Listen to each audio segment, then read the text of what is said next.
이제 담임 목사님께서 목회를 너무 열중하시고 너무 열심히 잘하십니다.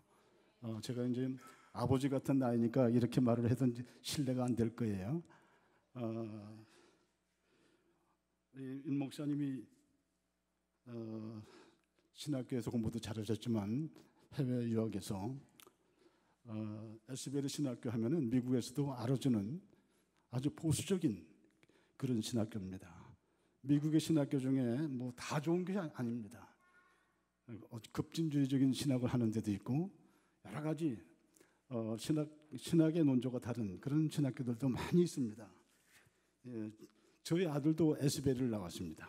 그래서 저는 국내에서는 우리 윤동규 목사님이 제일 훌륭하게 목회를 성공하는 목사님이라고 생각하고 있습니다. 할렐루야! 박수 한번 쳐주세요. 예. 그리고 해외에서는 당연히 우리 아들이 잘합니다. 이럴 때 자랑을 해야죠. 근데 제일 중요한 것은 뭐니 해도 꽁 잡는 게 매라고 전도의 성과가 있어야 됩니다. 전도의 성과. 열심히 설교하시고 열심히 찬양하시고 또 헌신하시고 참 지역사회 봉사를 굉장히 열심히 잘하고 계세요. 근데 제가 보니까 몇 개월 전에 보던 교회와 지금 보는 교회는 다릅니다. 지금 다른 교회는 일반 일신교회 말고 다른 교회는 이 뭐 명절 뭐 바로 전날이라고 뭐 다 도망갔을 거예요. 예배도 안 보고. 어떤 교회는 점심도 안 합니다. 다 갈 것으로 생각하고. 그런데 이 교회는 어떤 날이라든지 어떤 환경에서든지 정시에 예배를 잘 보는 교회가 된 줄로 믿습니다. 이런 기초와 기본이 잘 돼 있는 그런 집안, 기본이 잘 돼 있는 인격, 기본이 잘 돼 있는 교회는 바람이 불어도 흔들리지 않습니다. 사회가 어떻게 변화가 돼도 흔들리지 않습니다. 믿습니까? 이런 교회가 된 줄로 믿고 우리 훌륭하신 목사님께 감사를 드리고 여러분들도 행복한 신앙생활을 하고 있는 줄로 믿으시길 바랍니다.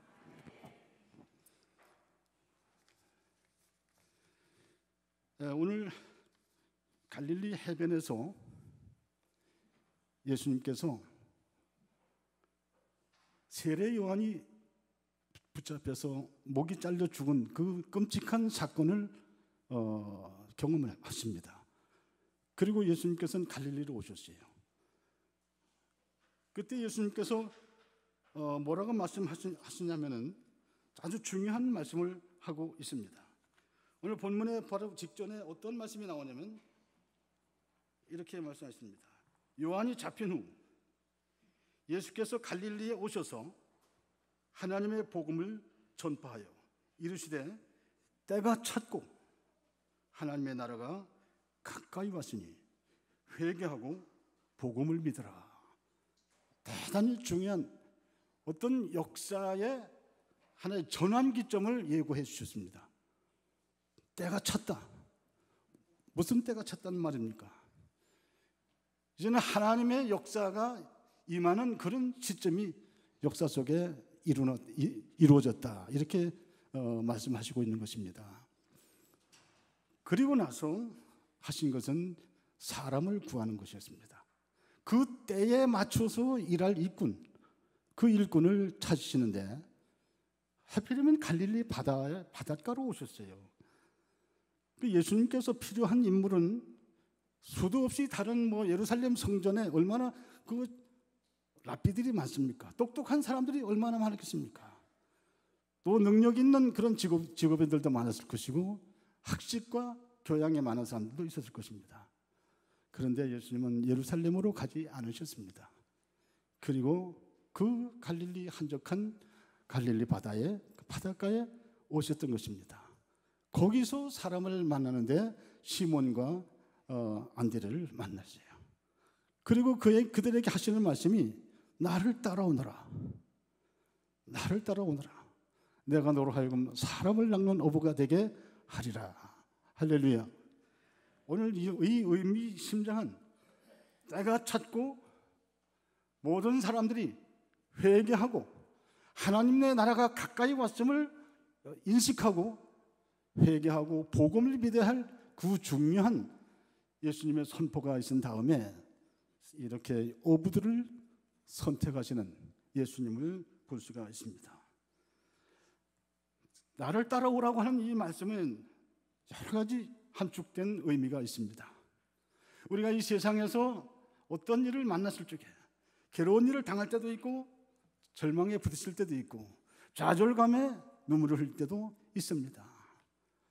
또 새로운 일을 시작하려고 하는 어떤 꿈을 가지고 세상을 바라볼 때도 있고 또 어떤 때는 물질과 또 세상의 모든 사상과 많은 여러 가지 목적을 가지고 준비하는 사람들도 있습니다. 그런데 그때마다 우리가 눈여겨서 생각해야 될 것이 있습니다. 그것은 나를 따르라고 하시는 예수님의 말씀인 줄로 믿습니다. 나를 따르라. 내가 너로 하여금 사람을 낚는 어부가 되게 하리라. 대단히 중요한 예수님의 부르심이 있었습니다.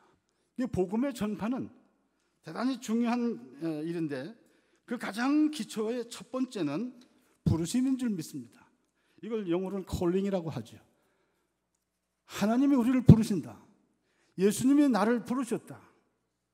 이렇게 이 부르심의 이 음성을 들을 수 있는 귀 있는 자리, 귀가 있는 사람들이 되어야 될 줄로 믿습니다.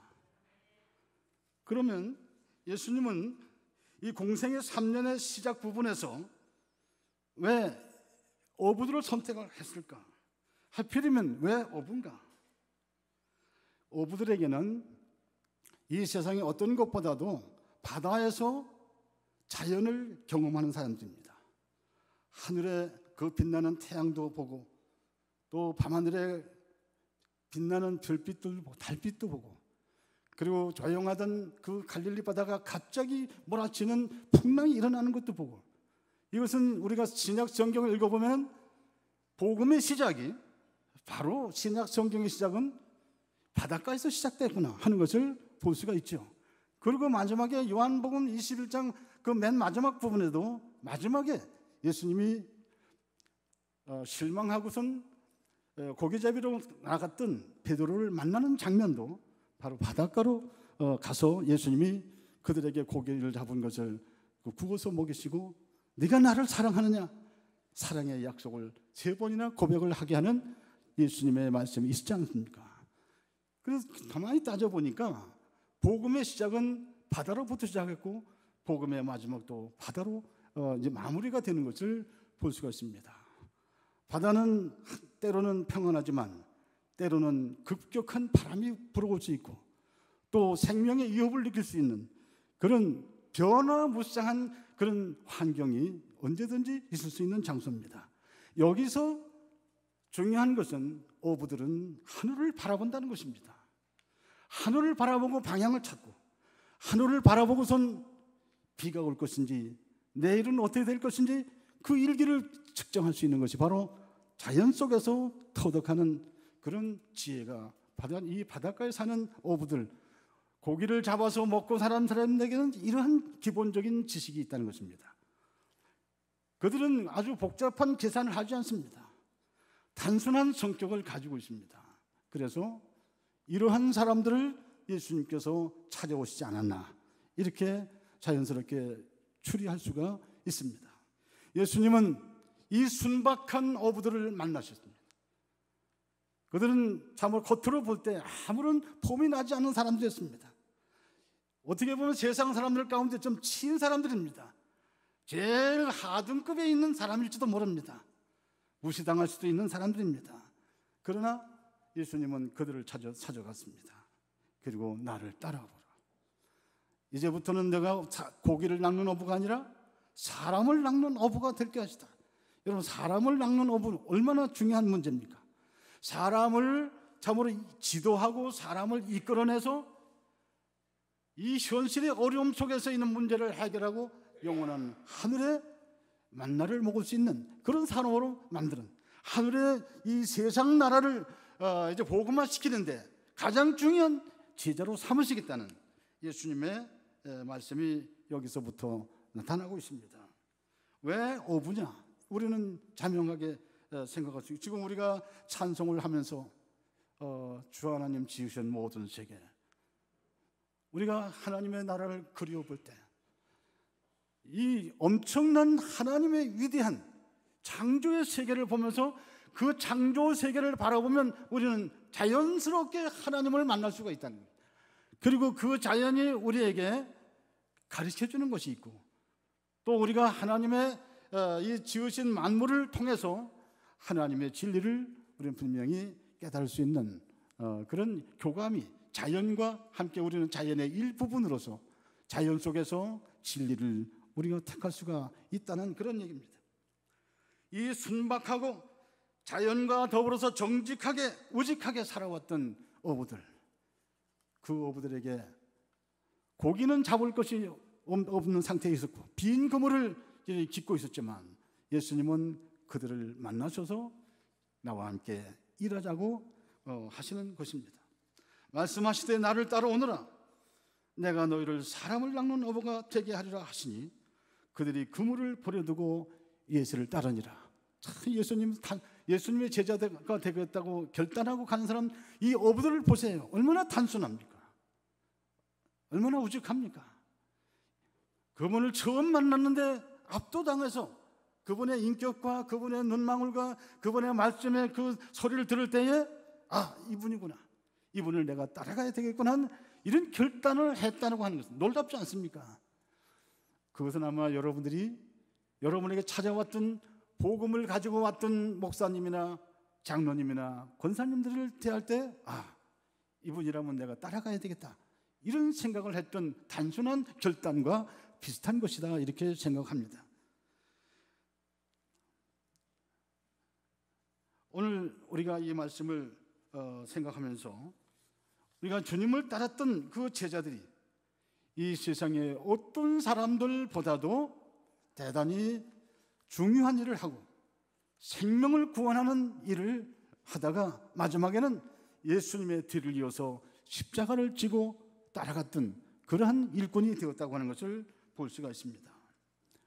제가 한 20여 년, 30년 전에 광림교회에 갔을 적에 그 김선도 목사님이 우리 교회 남선교 연합회장은 쌀 장사를 하는 사람입니다, 그런 얘기를 하시는 걸 들었습니다.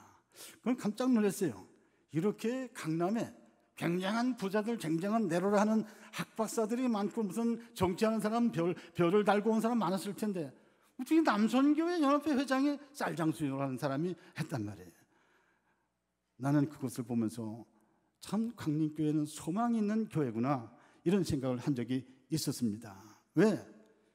정말 이 쌀을 팔지만은, 그러나 그 업을 통해서 마음껏 하나님을 봉사하고 다른 사람들을 잘 섬기는 그러한 남선교회 회장이었구나 하는 것을 생각했기 때문에 대단히 중요하게 생각했던 적이 있습니다. 오늘 우리는 물고기라고 하는 것을 다시 한번 생각해 보면서, 고기를 잡았던 그 물고기, 제자들이 잡았던 그 물고기는 오늘날 기독교의 상징이 되었고, 오늘날이 아니라 좀 2000년 전부터 물고기는 기독교의 상징으로 자리매김하게 됐습니다. 1세기 로마 시대 때 박해를 받았던 기독교, 모든 기독교인들은 이 공직을 맡을 수 없고 세상의 다른 사람들과 서로 교제를 할 수 없었던, 그래서 유리방황하고 숨어 다니고 그러던 시절이었는데, 그들은 그래서 로마의 압제를 피해서 어디로 들어갔냐면 지하의 공동묘지로 들어갔습니다. 이 사진을 한번 보여주세요. 네, 저기 보이는 것이 카타콤이라고 하는 지하 공동묘지입니다. 이 지하 공동묘지를 한번 가봤어요. 성지순례 하면서 가보니까 아주 그 지하 공동묘지지만 거기에 쾌쾌한 냄새가 나지 않는다는 것을 보면서 상당히 큰 감동을 받았어요. 2000여 년 전에 지하 속으로 숨어 들어갔던 이 죽은 사람들과 같이 살았던 이러한 그 로마 시대의 기독교인들의 그 순환을 생각해 보면서 이런 가운데도 그들이 서로 공동체를 이루고 살고 거기서 먹고 자고 죽는 그날까지 죽으면은 그 공동묘지에 묻히고 그리고 저들은 하나님을 마음껏 찬양할 수 있는 제단을 만들고 그리고 그 옆에 벽에는 프레스코식으로 이제 벽화를 만들고 거기에 조각을 만들어 놓고 그런 모습을 봤습니다. 그런데 이 카타콤이라고 하는 말은 카타라고 하는 것은 가운데라고 하는 뜻이고 썸바스라고 하는 이 글은 무덤이라고 하는 말인데 무덤들 가운데서 있다 하는 그런 뜻으로 카타콤이라고 하는 말이 합성어로 됐다는 것을 들었습니다. 그 이후에 이 카타콤 속에서 살았던 그 사람들이 예수님을 믿는 사람들이 하나씩 둘씩 서로 만나고 예배를 같이 보고 그런 과정에서 비밀 암호가 있었어요. 그것이 바로 물고기입니다. 물고기의 현상을 서로 반씩 나눠가지고 서로 짝을 맞춰가지고 하나의 물고기가 만들어지는 그걸 한번 화면을 보아주세요. 저기에 물고기 벽화에 나오는 모습입니다. 다른 그림이요. 다른 그림을 좀 넘겨보세요. 예, 그 오병이어의 이야기를 벽화로 만들어 놓은 것입니다. 그 다음에 거기에 이것은 프랑스의 카타콤에서 쌓아놓은 그 당시 그 속에서 죽어갔던 수많은 사람들의 유골입니다. 그 다음에 예, 저기에 물고기 표시가 나옵니다. 알렉산드리아의 클레멘스라고 하는 사람의 저술에 파이도고후서라고 하는 그 저술이 나옵니다. 그런데 거기에 교사에 등장하는 물고기의 뜻을 기록해 놓은 것이 있습니다. 히라보로 익투수라고 하는 이 물고기가 바로 저 옆에 있는 익투수가 바로 물고기를 말하는 일투수입니다. 그런데 한 글자 한 글자의 그 내용을 보면은 데우스 소테르 예수 그리스도스 데우스 소테르라고 하는 그런 그 말이 되어 있는데 예수 그리스도는 하나님의 아들이요 구세주다 그런 의미가 있는 그래서 제 첫 번 글자만 연결시켜서 단어를 만든 게 익투수라고 하는 말입니다. 물고기를 상징하는 것입니다. 초대교회 시대 특별히 주후 64년에서 250여 년간 서기 333년에 콘스탄틴 대제에 의해서 그 콘스탄틴 대제가 꿈에 대단히 그 중요한 전투에 나가기 전에 하나님께서 꿈에 어떤 환몽을 주십니다. 그래서 꿈을 꾸게 되는데 하나의 깃발을 만들라고 하는 주님의 음성을 듣습니다. 그래서 그 깃발을 들고 예수 그리스도라고 하는 그 키로라고 하는 이 글을 깃발에다 꽂아가지고 전투에 임했더니 대승리를 거두고 나중에 황제가 됐습니다.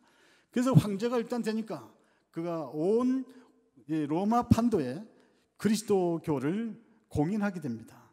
공인해서 이제는 정식으로 인정하는 기독교를 인정하는 공문을 하달하게 됩니다. 이제 지하에 숨어 들어갔던 수많은 기독교인들이 이제는 자유스럽게 바깥으로 나와서 그야말로 자유를 누리는 마음껏 하나님을 섬기는 그런 백성들이 되었습니다.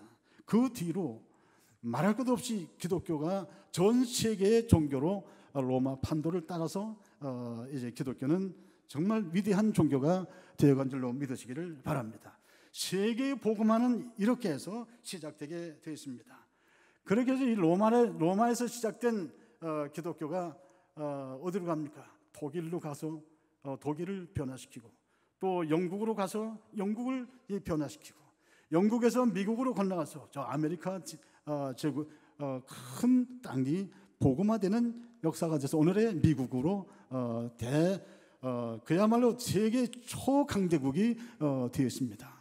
그 다음에 이 미국에서 이 선교사들이 130여 년 전에 한국으로 밀물듯이 왔습니다. 그래서 이 운둔의 나라인 조선을 위해서 이 대한민국 대한제국의 말미에 그 선교사들이 와서 고종의 그 윤호를 받고 복음을 전하는 그런 일을 하게 됐습니다. 이제 우리는 복음을 전파받은 지 130년 만에 세계 가장 복음화된 나라가 된 줄로 믿으시기 바랍니다. 놀라운 일이 알 수가 없습니다. 이 시대에 황금어장이 있습니다. 그 황금어장이 어디입니까? 저는 당연히 군대 안에 있는 이제 군선교라고 말할 수가 있습니다. 군선교를 통해서 우리는 지난 6.25 전쟁을 통해서 미군의 이 군목들이 왔었고 그 군목들이 이 땅에 영향을 미친 것이 또 굉장히 많습니다. 제가 다니던 교회가 산곡감리교입니다. 1945년에 해방된 이후에 한 서너 사람 한 6명이 시작한 이 교회당이 지금은 엄청난 부흥과 발전을 했습니다. 그 당시에 1950년 전쟁이 끝나고 제가 교회를 어머니를 따라서 이제 다니기 시작했는데 그때에 미군 부대의 카투샤 군인 복장을 하고 있는 사람들이 와서 저희들에게 주일학교 교사 노릇을 했습니다. 그런 분들 가운데 대부분 다 장로님이 됐어요. 카투샤 사병들이 와서 한국 카투샤 병들이 주일이 되면은 교회당에 산곡교에 나왔어요. 그 산곡교회 맨 처음에 건물은 미군 부대에서 가져온 이 널빤지 그리고 이 함석 이런 것을 이어가지고선 교회당을 만들었습니다. 대단히 가난했던 시절이었습니다. 그러다가 1963년에서 70년대 초에 김상복 목사님이 여기 일신교회 오시기 전에 산곡감리에 계셨습니다. 산곡감리에 계실 적에 얼마나 목회를 또 열심히 잘하셨는지 그분은 참 설교도 잘하시고 인물도 잘생기시고 그야말로 신원섭한 부족함이 없는 그런 참 좋은 목사님이셨습니다. 그분의 아들이 큰 아들이 저하고 참 친한 친구입니다. 미국에서 UMC 목회를 했고 저는 한국에서 그 김웅민 목사를 따라서 1년 선배인데 야 신학교 너도 와라. 그래서 저도 친구 따라 강남 간다고 그 신학교를 가서 오늘에 이르게 됐습니다. 그러던 이 산곡감리교회 여기에 보니까 산곡감리교회 출신들이 많이 와 있는데 특히 김옥주 장로님 같은 분은 정말 제가 존경하는 장로님이었습니다. 참 기도하는 장로, 눈물의 기도를 많이 했던 그런 장로님이셨습니다. 얼마나 참 고생도 많이 하고 힘들게 참 신앙생활 하면서도 그야말로 흔들림이 없는 제자의 길을 걸어가고 또 순종하는 믿음, 그야말로 그 주의 종을 위해서 최대 헌신을 했던 그런 참 훌륭한 장로님인데 저는 지금까지 영향을 가장 많이 받은 제게 영향을 준 사람이 있다면 저는 김옥주 장로님이 아닌가. 난 그렇게 어렸을 적에 그런 참 경험이 굉장히 많습니다. 그래서 이렇게 제자의 길을 걸어갔던 많은 사람들에 의해서 산곡감리교회는 오늘날 1000여 명이 넘는 아주 굉장히 큰 교회로 성장하고 지역사회에 큰 영향을 주는 그런 교회로 발돋움하게 됐습니다. 제가 경험한 이 군부대와 우리 한국 기독교 역사는 굉장히 중요한 서로 협력하는 관계가 되어 왔었습니다. 신학교를 졸업한 1971년도에 제가 김포지방에 고향감리교회를 담임 전도사로 파송을 받아 갔습니다. 군목 선배이신 정병기 목사님이 계셨는데 그분이 흑석동 제1교회 담임이실 적에 제가 전도사로 거기 4년 동안 교육 전도사로 또 성가들을 도우면서 같이 제가 모시고 신앙생활을 한 적이 있었습니다. 그래서 그분의 영향으로 김포 지방에 갔는데 가보니까 할머니들만 있고 아주머니들 몇 명 있는데 그 당시에는 속장이라고 했죠. 속장님들이 있었는데 전부 다 참 글도 잘 모르는 그런 분들이었습니다. 그런데 유속장님이라고 한 그 아들이 어느 날 군대에서 제대해가지고 왔습니다. 군대에서 제대 왔는데 그래 잘 됐다. 내가 이 청년을 만나가지고 한번 우리 교회 잘 좀 같이 일해보자고 내가 설득하러 가야 되겠다 하고 신방을 갔습니다. 그런데 그 유창호라고 하는 청년이 이 자기의 이 지갑에서 하나의 제대증 비슷한 것을 저한테 보여주는 거예요. 가서 보니까 펴보니까 세례증을 가져온 거예요. 저 전방에서 세례 받고 왔는데 이제 고향에 이제 돌아왔다는 거예요. 잘 됐다 해가지고 이게 바로 당신에게 하나님께서 이미 거기서 부르시고 이 굉장히 어려웠던 군대 생활 속에서 하나님이 당신을 이 고향에 내려와서 교회를 잘 섬기라고 하는 하나님 뜻이 있는 것 같다. 그래서 청년부를 조직했습니다. 청년부를 조직했더니 그동안에 그 마을에 아주 굉장히 큼직큼직한 이 처녀들이 한 10여 명이 나오더라고요. 그리고 총각들도 한 10여 명 나오고 한 20여 명의 청년들이 순식간에 모여지는 그런 일들이 일어났습니다. 전방에서 합동 시례식에 참석해서 세례를 받고 돌아온 청년에 의해서 그 고향 교회는 굉장히 부흥하는 그런 상황을 맞이하게 됐고, 지금 그 당시에 그 굿판에 이 부닥거리를 하고 구슬하던 그 집안의 자녀들이 지금은 장로가 되고 권사가 되는 그런 역사로 변화의 역사가 일어나게 된 것을 경험했습니다.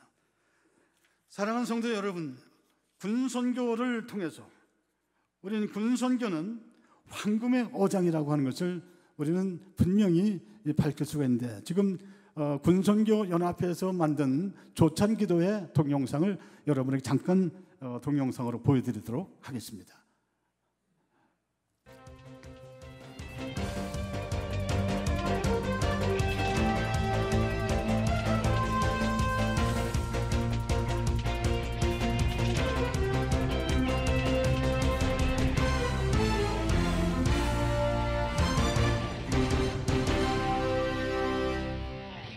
제194차 군선교 사역자 연합 조찬 예배 오신 여러분을 진심으로 환영합니다. 이번 조찬 예배는 기독교 대한 감리회 후원으로 드리고 있습니다. 해군의 창설자이자 초대 참모총장을 지낸 손원일 제독은 감리교 목사이자 독립운동가인 손정동 목사의 장남입니다. 그는 장병들을 바른 신앙심 속에서 정신무장을 시키는 것이 강한 필승의 군을 만들 수 있는 최상의 방법이라는 판단으로 1948년 9월 15일 감리교 정달빈 목사에게 정훈감실의 보직을 주어 군종 업무를 할 수 있도록 했습니다. 이것이 대한민국 군선교 사역의 시작이자 출발점입니다. 1950년 6월 25일 6.25 전쟁이 발발하자 감리교 선교사는 한국으로 돌아와 유엔군 군목으로 복무하면서 한국군에 군종 창설을 건의했고, 한국교회 차원으로 장로교 한경직 목사와 감리교 류영기 목사가 군목제도 추진위원회로 활동하면서 군목제도 실현을 위해 대통령께 지속적으로 건의했습니다. 한 무명의 카투사 편지로 1950년 12월 21일 감리교 정동제일교회 장로였던 초대 이승만 대통령의 지시로 군목제도가 국가제도로 출범하게 되었습니다. 군선교의 첫 시작부터 현재까지 놀라운 발자취를 남기고 있는 기독교 대한감리회. 그 거룩한 군선교 역사의 중심에 있었습니다. 지난해 12월 19일 통계청 발표에 따르면 기독교 신자 수가 968만 명으로 한국 최고 신자 수를 가진 종교가 되었습니다. 통계청은 전국 인구의 20%인 약 1,000만 명을 표본으로 뽑아 면접과 인터넷으로 과학적 연구조사를 실시했습니다. 그 결과 무종교를 가진 인구가 2005년보다 약 500만 명 늘어났고, 불교 신자가 296만 명, 천주교 신자가 113만 명이 감소되는 추세 속에도 기독교 신자 수는 약 123만 명이 증가하는 놀라운 결과가 나왔습니다. 기독교계는 대단히 감사한 소식으로 받아들였지만 적절한 이유를 찾지 못하는 시점에 한국기독교 군선교연합회에서 공식적인 입장 표명을 하고 성명서를 발표했습니다. 내용은 군선교는 사회에서 불신자 전도의 현실적 정체 상황, 특정 교회를 중심으로 수평 이동 증가, 캠퍼스 등 청년 전도의 백지화, 반기독교적 정서 및 부정적인 이미지 팽배 등의 악조건 속에서도 지난 2005년부터 2015년까지 진중 세례 침례를 통해 약 160만 명의 청년을 전도해 사회로 환원시켜 왔으며 이들이 전역 후에도 지역교회를 섬기며 가족 전도 등을 통해 기독교 신자 수 증가에 결정적 역할을 했다고 굳게 믿는다입니다. 본회는 무종교 인구수가 약 500만 명 늘어난 오늘날의 현실 속에서도 기독교 신자 수가 약 123만 명 증가했다는 결과는 분명 한국교회 군선교 사역의 결실이며 국내 제1종교로서의 막중한 책임감으로 영혼 구원과 이웃 사랑에 더욱 집중해야 한다는 입장을 표명한다.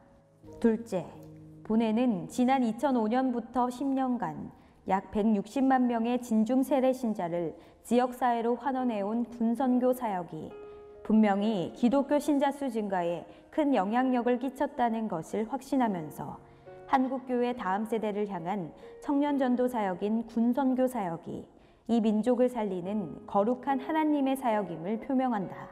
셋째, 본회는 계속해서 청년을 실질적으로 전도한 진중 세례 신자의 군복무 기간 동안 군인교회에서 건강한 기독교인으로 성장하도록 양육에 최선을 다하고 전역 후에 일반 지역교회로 온전히 환원되도록 군종목사 파송 10개 교단과 천사 군인교회가 함께 더욱 연합하여 비전 2020 실천운동 사역에 매진해 나갈 것이다. 이것은 군 현장에서 90년대부터 활발하게 진행되고 있는 제2차 진중세례운동이 큰 역할을 했다는 분석입니다. 매년 16만 명 이상이 진중에서 세례 및 침례를 받고 전역해 지역교회로 환원되는 비전 2020 실천운동이 당장은 눈에 보이지 않지만 결실을 맺고 있다는 증거입니다. 이에 따라 진중세례운동을 더욱 뜨겁게 펼쳐나가는 2017년이 될 것으로 보입니다. 특히 군선교회 요람인 육군훈련소 연무대 군인교회를 통해 세례 및 침례를 받은 장병이 올해 최초로 8만 명을 넘어 기대감을 더욱 높이고 있습니다. 네, 할렐루야.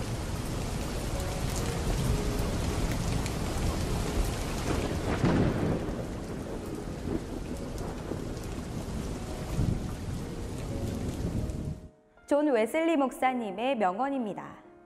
당장 눈앞에 보이지 않지만 반드시 결실을 맺는 군선교 사역. 우리가 할 수 있는 모든 것을 동원해 비전 2020 실천운동을 하는 이유는 바로 잘하게 하시는 이는 하나님이기 때문입니다.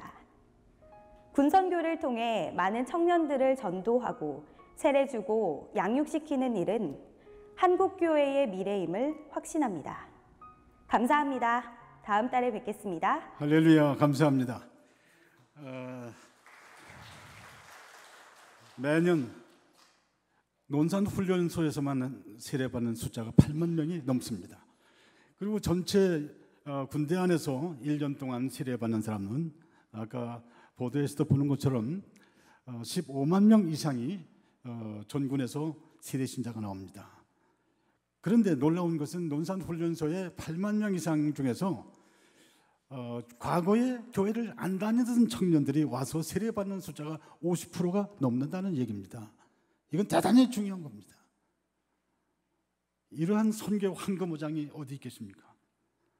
지금 우리가 정말 개교회 부흥과 발전을 위해서는 뜨겁게 참으로 피눈물 흘리면서 기도해야 되지만 동시에 이 전체 민족의 복음화를 위해서는 군선교를 함께 손을 잡고 해나가야 할 때가 아닌가 이렇게 생각됩니다. 이게 사회적인 분위기가 있습니다. 이제 앞으로 이렇게 기독교의 황금 시대가 점점 이제 지나가고 있는 것이 아닌가. 군대에서도 지금 찬바람이 불어오기 시작하고 있습니다. 이 사회가 지금 어느 쪽으로 굴러갈지 모르는 상황이 있습니다. 여러분이 목도한 것처럼 대통령이 평양에 가서 많은 협상을 하고 왔습니다. 찬성한 사람도 있지만 대단히 걱정한 사람도 많이 있습니다. 이때 우리는 이 나라의 조국의 안보를 생각하면서 우리 아들, 딸들이 군대 가서 정말 신앙생활을 잘할 수 있도록 도와주고, 그래서 이 사회에서는, 학교에서나 이 자기의 고향에서는 신앙생활을 잘 하지 못하던 바쁘고 힘들고 어려워서, 또 어떤 경우에는 참으로 이 생업이 막막해서 교회도 못 나오는 그런 청년들도 많이 있을 줄 압니다. 이러한 청년들이 군대 안에 들어와 있는 하나님의 종들을 통해서 신앙생활을 받아들이고 세례신자가 돼서 주님의 제자가 돼서 나와서 고향에 돌아가서 복음하는 여건이 된다면 세계 선교, 지역 선교, 그리고 이 교회를 위해서 봉사하는 중요한 일꾼들이 거기서 많이 나타나게 될 줄로 믿으시기 바랍니다. 금년도 10월 27일 날 감리교가 주관하는 논산훈련소 합동세례식이 약 4,000명이 세례신자를 나오게 됩니다. 그래서 이 매년 한 달에 2차례 이렇게 합동세례식이 이루어지는데 이건 기적과 같은 현상입니다. 이렇게 잘 되는 곳을 향해서 우리는 더 응원하고 또 협력해서 아름다운 결실을 많이 맺을 수 있도록 기도해 주시는 여러분이 되기 바랍니다. 추석이 돼서 이제 여러분들이 고향으로 오고 갈 텐데 우리가 정말 가고 오는 모든 길 가운데서 우리는 복음을 전하라고 하신 주님의 명령을 늘 잊지 않고 순례자의 길을 걸어가는 심정으로 다녀와야 될 줄로 믿습니다. 그런 의미에서 원로 목사님들하고 찬양을 준비한 게 있습니다. 순례자의 노래를 한번 들어보면서 같이 따라서 불러주시기 바랍니다.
좌측에 있는 사람이 접니다.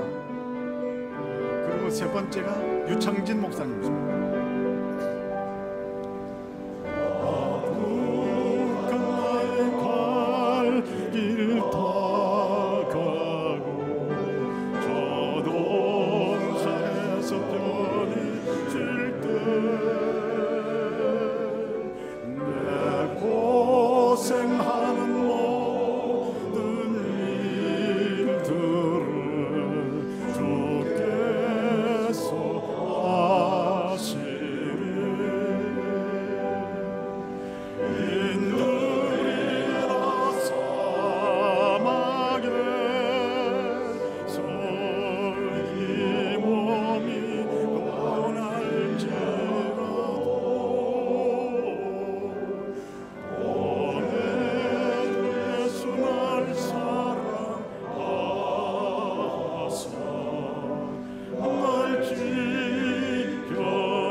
할렐루야.